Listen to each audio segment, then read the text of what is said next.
नमस्कार दोस्तों, परीक्षा मंथन में आप सभी का स्वागत है। आशा करता हूँ आप सभी मस्त होंगे और अच्छे से पढ़ाई कर रहे होंगे।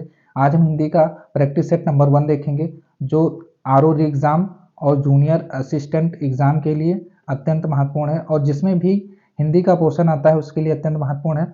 तो हम टाइम ज़्यादा वेस्ट ना करते हुए क्वेश्चन नंबर 1 देखेंगे। क्वेश्चन नंबर 1 है, अनिश्चित का विलोम शब्द कौन सा है? तो विलोम मतलब होता है उल्टा, तो इशिप्त का विलोम होगा अनिश्चित होगा। क्वेश्चन नंबर हम 2 देखेंगे। क्वेश्चन नंबर 2 में पूछा है कि एक्सप्रेस का विलोम शब्द क्या होगा? तो विलोम का मतलब मैंने बताया उल्टा होता है, तो एक्सप्रेस का विलोम क्या होगा? एक्सप्रेस होगा। फिर क्वेश्चन नंबर 3 देखेंगे। क्वेश्चन नंबर 3 में पूछा है कि उन्मूलन का विपरीतार्थक शब्द क्या होगा? इसका मतलब भी विलोम ही होता है। तो उन्मूलन का विलोम क्या हो जाएगा हमारा? उन्मूलन का विलोम हो जाएगा रोपण। तो क्वेश्चन नंबर 3 का आंसर हो जाएगा सी ऑप्शन हो जाएगा। ये क्वेश्चन लगभग बहुत सारे एग्जामों में आया है, जो अत्यंत महत्वपूर्ण है। फिर क्वेश्चन नंबर हम 4 देखेंगे। क्वेश्चन नंबर 4 में पूछा है कि विलोम की दृष्टि से कौन सा युग्म अशुद्ध है? यहाँ पे हमें ध्यान देने वाली बात है कि शुद्ध पूछा है कि अशुद्ध पूछा है। तो इसमें अशुद्ध पूछा है, तो हम ऑप्शन ये देखेंगे। आयात का विलोम क्या होगा? निर्यात होगा। अमिश का प्रामिश, ये गलत होगा क्योंकि निरामिष होगा। फिर क्वेश्चन नंबर दृश्य का अदृश्य एकदम सही है। प्रत्यक्ष का परोक्ष भी सही है। तो इसमें अशुद्ध पूछा, तो अशुद्ध कौन सा ऑप्शन है? बी ऑप्शन होगा। फिर क्वेश्चन नंबर हम 5 देखेंगे। 5 में क्या पूछा है? क्वेश्चन नंबर विहित का विलोम शब्द होगा। तो विहित का विलोम शब्द क्या होगा? कृत होगा? नहीं। निर्मित भी नहीं होगा। तो विहित का विलोम क्या हो जाएगा? निषिद्ध हो जाएगा। अदिष्ट भी नहीं होगा। फिर क्वेश्चन नंबर हम 6 देखेंगे।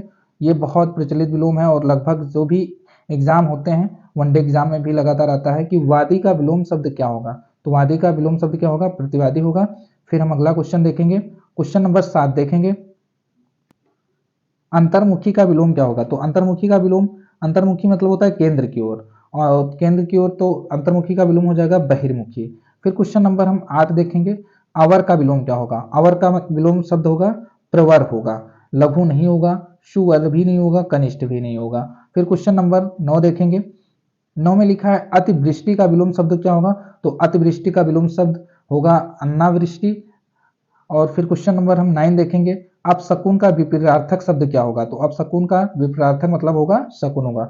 अगर पूछा होता कि शकुन का विपरीतार्थक शब्द क्या होगा, तो अपशकुन हो जाता। फिर क्वेश्चन नंबर हम 11 देखेंगे, यानी 11वां क्वेश्चन देखेंगे। तो इसमें साफ साफ लिखा है कि निम्नलिखित में अशुद्ध वर्तनी वाला शब्द पूछना है। आरओ के एग्जाम में जैसे आपको पता ही होगा कि 10 क्वेश्चन अशुद्ध वर्तनी से आते हैं। तो इसमें पूछा है अशुद्ध वर्तनी कौन सी है? तो पहला हम देखेंगे उल्लंघन, ये शुद्ध लिखा हुआ है। मनोरथ भी शुद्ध है। अशुद्ध, इसमें उज्जवल गलत लिखा हुआ है। तो उज्जवल गलत है, वत्सल भी सही है। तो उज्जवल कैसे लिखा जाएगा? उज्जवल हमारा दोनों जा क्या होगा? जो आधा होगा, ना कि पूरा होगा। तो उज्जवल ये सही है। और इसमें पूछा है अशुद्ध वर्तनी, तो अशुद्ध क्या हो जाएगा? ऑप्शन सी बनेगा। उज्जवल गलत लिखा हुआ है। क्वेश्चन नंबर फिर हम अगला देखेंगे 12 नंबर। फिर यहाँ पे पूछा है अशुद्ध वर्तनी वाले नाम का चयन करना है। तो इसमें देखना है कि कौन सी अशुद्ध वर्तनी का नाम लिखा हुआ है। तो इसमें राहुल संस्कृत्यान, ये भी क्या है? अशुद्ध है, क्योंकि जो आधा सा है इसमें नहीं होगा। राहुल तो सही लिखा हुआ है, तो ये हमारा पहला ही ऑप्शन मिल गया, राहुल संस्कृत्यायन, ये अशुद्ध है। बाकी वचराज सही लिखा हुआ है, कौशल्या भी सही लिखा है, मैथिली श्रवणगुप्त भी सही लिखा हुआ है। फिर हम अगला क्वेश्चन देखेंगे, क्वेश्चन नंबर 13। वर्तनी की दृष्टि से शुद्ध शब्द, शुद्ध शब्द कौन सा है वर्तनी की दृष्टि से? तो हमारा शुद्ध शब्द देखना पड़ेगा कि अनुसांगिक है, ये गलत है। आनुषांगिक, ये भी गलत है।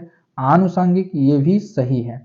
तो ये आनुषांगिक जो है बड़ा वाला, ये सही है। बाकी तीनों गलत हैं। फिर क्वेश्चन नंबर हम 14 देखेंगे। 14 में क्वेश्चन नंबर दिया है नीचे दिए गए शब्दों की वर्तनी। फिर यहाँ पे वर्तनी पूछा है शुद्ध। यहाँ मुझे ध्यान देना है कि शुद्ध पूछा है कि अशुद्ध पूछा है। तो शुद्ध पूछा हुआ है। पहला ऑप्शन सन्यासी एकदम सही है। अकाल गलत है। केवल भी गलत है और आजीविका भी गलत है। तो फिर हम अगला क्वेश्चन देखेंगे, क्वेश्चन नंबर 15।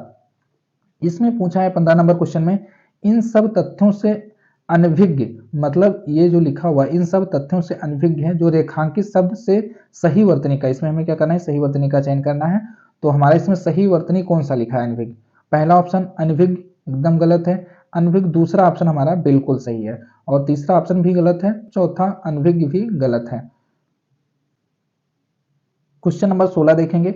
यहाँ पे पूछा है कि निम्नलिखित में से कौन सा वाक्य अशुद्ध है? तो अशुद्ध वाक्य का चुनाव करना है। पिताजी ने मुझसे कुछ रुपए दिए, एकदम शुद्ध है। मोहन खूब हंसा, ये भी शुद्ध है। मैं दूध पीकर स्कूल गई थी, ये भी शुद्ध है। तो इसमें अशुद्ध पूछा है, तो इस अशुद्ध ऑप्शन हो जाएगा प्रधानमंत्री ने विश्वनाथ का दर्शन किया। फिर क्वेश्चन नंबर हम 17 देखेंगे। इनमें से कौन सा वाक्य शुद्ध है? तो हमें इसमें क्या देखना है? शुद्ध वाक्य की पहचान करना है। भारत के अतीत में कई निर्दयी शासक हुए, गलत है। एकत्रित भीड़ जय जयकार कर रही थी, ये भी गलत है। गांधी जी चरखा चलाते थे, कई बार रिपीट हुआ है क्वेश्चन, तो एकदम सही है। एक एक करके प्रत्येक छात्र कक्षा से निकल गए, ये भी गलत है। तो इसमें हमारा शुद्ध आप पूछा था, तो ऑप्शन नंबर हमारा सी हो जाएगा। फिर अगला क्वेश्चन देखेंगे 18 नंबर क्वेश्चन, अशुद्ध वाक्य। इसमें भी देखना है हमें कि कौन सा वाक्य पूछा है, अशुद्ध वाक्य की पहचान करना है। तुमने मुस्कुरा दिया, ये एकदम बिल्कुल अशुद्ध वाक्य है। इसका उत्तरदायित्व मुझ पर है, ये सही है। सबको नमस्ते, ये भी सही है। और इतनी देर में आप क्यों आए, क्यों लगा हुआ है, तो यहाँ प्रश्नवाचक चिन्ह है, ये भी सही है। तो इसमें हमारा अशुद्ध वाक्य पूछा था, तो पहला ऑप्शन बनेगा तुमने मुस्कुरा दिया। फिर अगला क्वेश्चन हम देखेंगे, क्वेश्चन नंबर 19, इनमें से कौन सा एक वाक्य अशुद्ध, यहाँ भी देखेंगे ध्यान से, तो अशुद्ध वाक्य ही पूछा है। तो इसमें कौन सा वाक्य अशुद्ध है, वह लोग परस्पर बात कर रहे थे, ये एकदम सही है। बच्चों को मीठी शहद दो, ये गलत है, क्योंकि मीठी भी है और शहद भी है, तो इस ये हमारा ऑप्शन क्या हो जाएगा, गलत हो जाएगा। मेरा रोम रोम खिल उठा, एकदम सही है। आपकी बातें बहुत मीठी है, ये भी सही है। तो हमारा इसमें अशुद्ध पूछा था, बी ऑप्शन क्या हो जाएगा, अशुद्ध हो जाएगा। अगला क्वेश्चन देखेंगे, क्वेश्चन नंबर 20, निम्नलिखित वाक्यों में शुद्ध वाक्य कौन सा है। तो यहाँ पे हमें शुद्ध वाक्य छांटना है। देखो फूलों के ऊपर भौरे गूंजते हैं, ये एकदम गलत है। देखो फूलों के ऊपर भौरे भिनभिना रहे हैं, ये भी गलत है। देखो फूलों पर भौरे गुंजार कर रहे हैं, ये एकदम सही है। देखो फूलों पर भौरे भिनभिना रहे, तो भिनभिनाना कोई मतलब ही नहीं हुआ। गुंजार सही है, गुंजारते हैं ये भी गलत है। तो इसमें हमारा शुद्ध वाक्य पूछा था, तो इसका शुद्ध वाक्य हो जाएगा फूलों पर भौरे गुंजार कर रहे हैं। फिर अगला क्वेश्चन हम देखेंगे, क्वेश्चन नंबर देखेंगे 21, मरणासन अवस्था वाले के लिए एक शब्द है। तो मरणासन अवस्था वालों के लिए एक शब्द क्या हो जाएगा, मैं मरते हो जाएगा, कुछ ऑप्शन नंबर वी हो जाएगा। फिर क्वेश्चन नंबर हम अगला देखेंगे, राज्य द्वारा निकाला गया आधिकारिक अध्यादेश वाक्यांश के लिए एक शब्द है।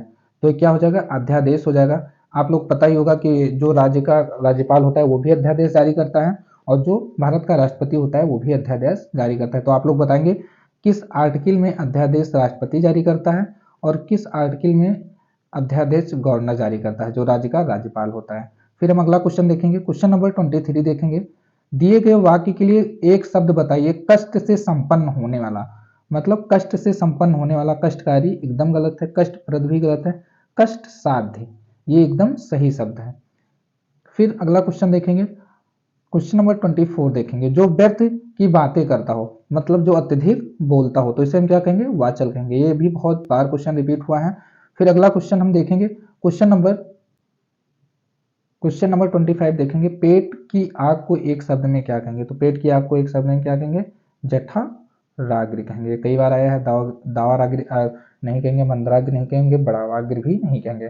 फिर क्वेश्चन नंबर हम 26 देखेंगे, युत्सु के लिए एक सही वाक्य का चयन कीजिए। तो युत्सु के लिए क्या होगा, दूसरों को हंसाने वाला, गलत है। योग का इच्छुक, ये भी गलत है। युद्ध का इच्छुक, जो युद्ध करने का इच्छुक हो उसको युत्सुक कहते हैं। रचना के इच्छुक, ये भी गलत है। फिर क्वेश्चन नंबर 27 देखेंगे, अनेक युगों से चले आने वाले के लिए एक शब्द होगा। तो समाचीन, प्राचीन, कालांतर, सनातन। तो अनेक युगों से चले आने वाले के लिए एक शब्द क्या होगा, सनातन होगा।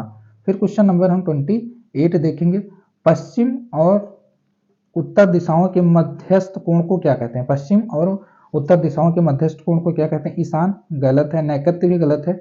वायव्य कहते हैं, क्या कहते हैं, वायव्य कहते हैं। ये भी क्वेश्चन कई बार रिपीट हुआ है। फिर हम अगला क्वेश्चन देखेंगे, क्वेश्चन नंबर 29 देखेंगे, यानी 29 नंबर, उचित और अनुचित का, जो उचित और अनुचित का ज्ञान रखने वाला हो। मतलब इसके लिए भी उचित और अनुचित का ज्ञान रखने वाले के लिए एक शब्द क्या होगा, ज्ञानी, गलत होगा। चतुर, ये भी गलत होगा। विवेकी, जो उचित और अनुचित दोनों का ज्ञान रखता है उसे हम कहते हैं विवेकी कहते हैं। फिर क्वेश्चन नंबर हम 30 देखेंगे, अनत्यज शब्द के लिए सही वाक्य का चयन कीजिए। तो मतलब एक शब्द दिया हुआ है अनत्यज, इसका सही वाक्य क्या होगा। फिर हम ऑप्शन नंबर ये देखेंगे, अंडर से जन्म लेने वाला, एकदम गलत है। किसी के अंतर से उत्पन्न, ये भी गलत है। अपने सगे संबंधियों को छेड़ देने वाला, ये भी गलत है। और तथाकथित निम्न जाति में जन्म लेने वाला, ये एकदम सही ऑप्शन है। तो अंतज शब्द का सही वाक्य होगा तथाकथित निम्न जाति में जन्म लेने वाला। क्वेश्चन नंबर हम अगला देखेंगे, क्वेश्चन नंबर 31 में देखेंगे, इनमें से एक तत्सम नहीं है। अब तत्सम की परिभाषा होती है, तत्सम में हमारा हो जाता है जो संस्कृत शब्द से आए होते हैं, और तद्भव जो होते हैं आम भाषा से आया हुआ शब्द होता है। इसी से हमें तत्सम और तद्भव शब्द निकालना होता है। तो इसमें क्या पूछा है, तत्सम शब्द नहीं है। यहाँ भी ध्यान देने वाली बात है कि नहीं पूछा है कि हाँ पूछा है। तो तत्सम शब्द नहीं है। चूर्ण क्या है, तत्सम शब्द है। आम्र क्या है, तत्सम शब्द है। चच्चु भी तत्सम शब्द है, और कोढ़ जो शब्द है ये तद्भव शब्द है। तो ये तद्भव शब्द कोढ़ हो जाएगा, तो तत्सम नहीं है, इसके मतलब कोढ़ शब्द तत्सम नहीं है। क्वेश्चन नंबर हम अगला देखेंगे 32 यानी 32 नंबर क्वेश्चन। अब इसमें देखो साफ साफ पूछा है कि तत्सम शब्द है, तो तत्सम शब्द कौन सा है इसमें, सच नहीं है, पत्ता भी नहीं है, पुत्र क्या है, तत्सम शब्द है, पत्थर भी तत्सम शब्द नहीं है। तो इसमें पुत्र शब्द क्या हो जाएगा, तत्सम शब्द हो जाएगा। क्वेश्चन नंबर 33 यानी 33 नंबर देखेंगे। हुलासा, हुलासा शब्द का तत्सम रूप क्या होता है, हुलासा शब्द का तत्सम रूप हो जाएगा उल्लासा हो जाएगा। फिर हम अगला क्वेश्चन देखेंगे, क्वेश्चन नंबर 34 देखेंगे। ढीठ, तो ढीठ का तत्सम क्या हो जाएगा, धूर्त नहीं होगा, धुष्ट होगा, धृष्ट होगा। ढीठ शब्द का तत्सम क्या हो जाएगा, धृष्ट होगा। हमें यह ध्यान रखना है जब तत्सम शब्द पूछे तो कौन सा शब्द हमारा संस्कृत से मिलता जुलता है, वही शब्द हमारा अक्सर तत्सम शब्द होगा। फिर क्वेश्चन नंबर हम 35 देखेंगे। पलंग शब्द का तत्सम शब्द क्या होगा। अब पलंग का यहाँ पे क्या पूछा है, तत्सम शब्द पूछा है, तो पटल नहीं होगा, पलंगा भी नहीं होगा, पर्यक होगा। तो हमारा क्या हो जाएगा, पर्यक शब्द हो जाएगा, पलंग शब्द का तत्सम हो जाएगा। क्वेश्चन नंबर 36 देखेंगे।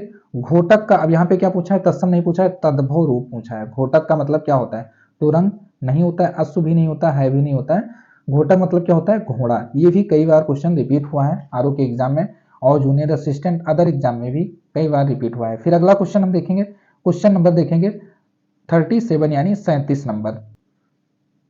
37 नंबर क्वेश्चन में यहाँ पे तद्भव शब्द का चयन करना है। तो आश्रय, आगम, स्नेह, अवगुण, इसमें तो तद्भव शब्द होगा आश्रय।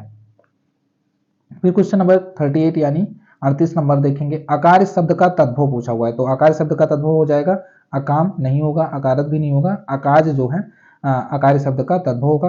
फिर क्वेश्चन नंबर 39 देखेंगे। निम्न में से कौन सा शब्द तद्भव है, तो तद्भव इसमें पूछा है, यानी हमें संस्कृत शब्द नहीं देखना है, आम भाषा वाला शब्द देखना है। आश्चर्य नहीं होगा, उज्जवल भी तद्भव शब्द नहीं होगा, कोयल, कोयल जो है ये तद्भव शब्द होगा। हम थोड़ा जल्दी प्रैक्टिस सेट कराने की कोशिश करेंगे, ज़्यादा टाइम ना लगे। फिर हम क्वेश्चन नंबर 40 देखेंगे। इनमें से कौन सा शब्द तद्भव है, तो तद्भव शब्द की पहचान करना है। मधुक तद्भव नहीं है, भंवरा ये शब्द तद्भव है। एक ट्रिक है, जिसपे चांद बिंदी लगी होती है तो 99% वो शब्द तद्भव ही होता है, ये बात ध्यान रखने वाली है। फिर हम अगला क्वेश्चन देखेंगे 41 नंबर। इकहरा बदन में किस कोटि का, इकहरा बदन में किस कोटि का विशेषण प्रयुक्त हुआ है, तो इसमें विशेषण की बात किया है, किस कोटि का है, तो क्रमवाचक विशेषण बिल्कुल नहीं हुआ है। समुदायवाचक, इसमें समुदाय की कोई बात ही नहीं की है। आवृत्तिवाचक यानी इकहरा दुकहरा, तो ये क्या हुआ है, आवृत्तिवाचक विशेषण का इसमें प्रयोग किया गया है। फिर क्वेश्चन नंबर हम 42 देखेंगे। समुदायवाचक, अब इसमें पूछा है साफ साफ समुदायवाचक विशेषण से संबंधित है, तो समुदायवाचक मतलब पता ही है, प्रत्येक व्यक्ति ये नहीं होगा, शताब्दी भी नहीं होगा, काफी भी नहीं होगा, दोनों बहनें, मतलब एक से अधिक की जहां बात की जाएगी वो समुदाय के बारे में की जाएगी, तो यहाँ इसमें बोला गया है दोनों बहनें, तो ये हमारा हो जाएगा समुदायवाचक विशेषण हो जाएगा। क्वेश्चन नंबर 43 देखेंगे।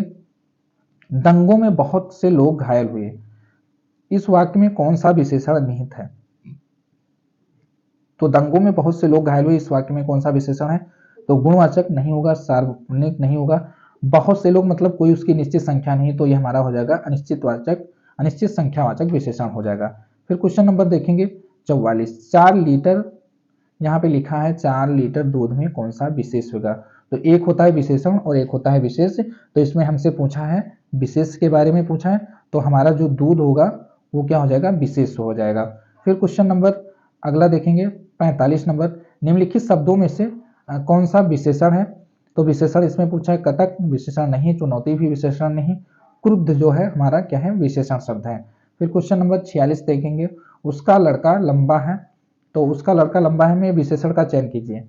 अब इसमें हमें ढूंढना है कि विशेषण कौन है, तो लंबा, छोटा, बड़ा, गहरा, ये हमारा क्या होता है, विशेषण होता है, तो हमारा इसमें विशेषण पूछा है तो क्या हो जाएगा, लंबा। उसका लड़का लंबा है, तो इसमें विशेषण हमारा हो जाएगा लंबा। फिर क्वेश्चन नंबर 47 देखेंगे। अनमोल में किस प्रकार का विशेषण है, तो अनमोल में किस प्रकार का विशेषण हो जाएगा, अनिश्चयवाचक, बिल्कुल गलत है। परिणामबोधक, ये भी गलत है। निश्चित संख्या की बात की ही नहीं है, तो इसमें हो जाएगा अनमोल में किस प्रकार का विशेषण है, गुणवाचक विशेषण है। फिर क्वेश्चन नंबर 48 देखेंगे।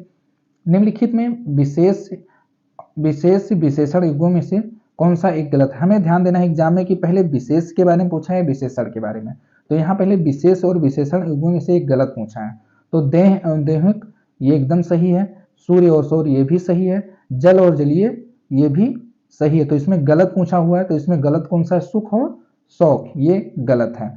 फिर अगला क्वेश्चन हम देखेंगे 49 नंबर, मीठा, अमरूद में मीठा विशेषण किस कोटि का है?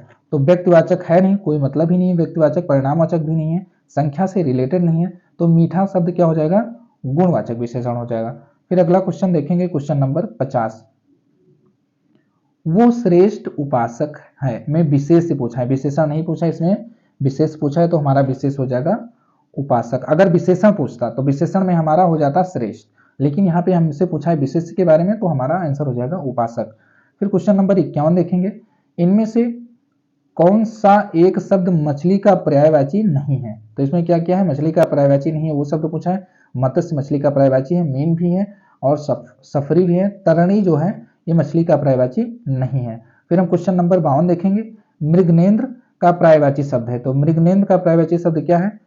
कुरुंग नहीं है, भुजंग भी नहीं है, तुरंग भी नहीं है, केसरी है। तो मृगनेंद्र का पर्यायवाची शब्द क्या है? केसरी है। फिर अगला क्वेश्चन हम देखेंगे, क्वेश्चन नंबर 53, जिसमें लिखा है बिंदोजा किसका पर्यायवाची शब्द है? ये भी कई बार रिपीट हुआ है, तो बिंदोजा किसका पर्यायवाची शब्द है? इंद्र का पर्यायवाची शब्द है, और इंद्र से कहीं ना कहीं पर्यायवाची हर एग्जाम में रिलेटेड आता ही है। फिर क्वेश्चन नंबर 54 देखेंगे, इसमें पूछा हुआ है कि इनमें से एक शब्द वात का पर्यायवाची शब्द नहीं है, तो वात का पर्यायवाची शब्द कौन सा नहीं है? प्रकंपन है। हुतासन नहीं है, तो इसमें नहीं पूछा था, तो हुतासन वात का पर्यायवाची नहीं, मारुत भी है और अनिल भी है। फिर क्वेश्चन नंबर हम 55 देखेंगे, अतिथि के लिए पर्यायवाची है, तो अतिथि का पर्यायवाची इसमें कौन सा है? मदन नहीं है, मधुकर भी नहीं, अभ्यागत, अभ्यागत अतिथि का पर्यायवाची शब्द है, और नारायण भी नहीं है। फिर अगला क्वेश्चन हम देखेंगे 56 नंबर, विष्णु के लिए पर्यायवाची नहीं है, तो विष्णु के लिए पर्यायवाची शब्द कौन सा नहीं है पूछा है? तो उपेंद्र, उपेंद्र विष्णु की पर्यायवाची है, और शेष साई भी है, चक्रपाणी भी है। उर्मी जो है, उर्मी विष्णु की पर्यायवाची नहीं है, और नहीं पूछा था। फिर अगला क्वेश्चन हम देखेंगे, क्वेश्चन नंबर 57, क्रोध का पर्यायवाची कौन नहीं है? तो क्रोध का पर्यायवाची कौन सा नहीं है? रोष क्रोध का ही पर्यायवाची है, अमस भी है और कोप भी है। स्वत्व जो है क्रोध का पर्यायवाची नहीं है। फिर हम अगला क्वेश्चन देखेंगे, क्वेश्चन नंबर 58, यानी सेकंड लास्ट क्वेश्चन। इसमें पूछा हुआ है कि बैल का पर्यायवाची कौन सा नहीं है? तो बैल का पर्यायवाची कौन सा नहीं? वृषभ तो बैल को ही कहा जाता है, बलिवर्ध भी बैल को कहा जाता है, गौ भी बैल को कहा जाता है, असम बैल का पर्यायवाची नहीं है। फिर क्वेश्चन नंबर 61 देखेंगे 59, सिंह का पर्यायवाची कौन है? सिंह से भी लगातार पर्यायवाची शब्द आते रहते हैं, तो सिंह का पर्यायवाची हमारा कौन सा हो जाएगा? पंचानन सिंह का पर्यायवाची है। आतंक सिंह का पर्यायवाची नहीं, मृगांक भी नहीं है, और सिधुर भी नहीं है। फिर हमारा लास्ट क्वेश्चन हो जाएगा क्वेश्चन नंबर 60, चंद्रहास शब्द का पर्यायवाची है, तो इसमें क्या पूछा है? चंद्रहास शब्द का पर्यायवाची है, तो इसमें कौन सा चंद्रहास का है? चांदनी नहीं है, करवाल जो है चंद्रहास शब्द का पर्यायवाची शब्द है, और पक्षी भी नहीं है, मंथ भी नहीं है, तो चंद्रहास का शब्द हो जाएगा कारवाल, जो कि चंद्रहास शब्द का पर्यायवाची शब्द है।